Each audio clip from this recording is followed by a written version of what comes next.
এই মুহূর্তের সবচাইতে বড় খবর দর্শক বন্ধুগণ, আপনারা দেখছেন 24 টিভি 2। ত্রিপুরা মথা দলের সুপ্রিমো মহারাজা প্রদ্যুৎ কিশোর দেববর্মা অসুস্থ। তার শারীরিক খোঁজ খবর নিচ্ছেন ত্রিপুরা মথা দলের বিধায়ক থেকে নেতৃত্বগণ। তিনি এক বেসরকারি হাসপাতালে ভর্তি।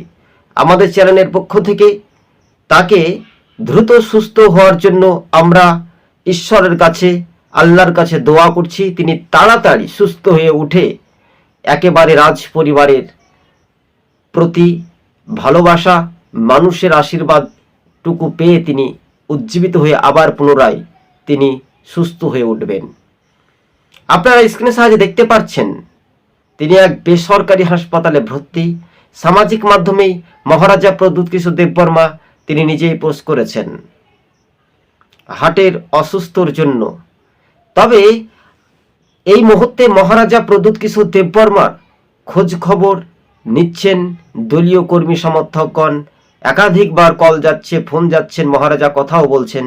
বিশেষ করে এবার আমাদের চ্যানেলের পক্ষ থেকে আরও একবার জানিয়ে রাখি, মহারাজা প্রদ্যুৎ কিশোর দেববর্মা দ্রুত সুস্থ হয়ে উঠবেন, এটাই আল্লাহর কাছে আমরা দোয়া প্রার্থনা করছি।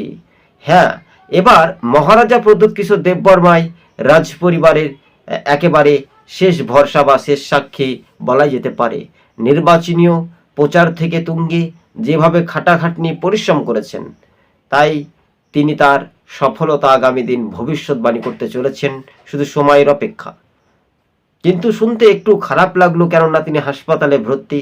তার সুস্থতা, তার কামনা, আল্লাহর কাছে দোয়া প্রার্থনা করছে তিনি তাড়াতাড়ি সুস্থ হয়ে উঠে ফের ত্রিপুরার মাটিতে আবারও একেবারে শক্তি হাতে নিয়ে মজবুত করছেন।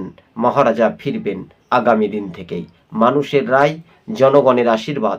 24 টিভি 2 আমাদের চ্যানেলটি ভালো লাগলে শেয়ার করে পাশে থাকবেন।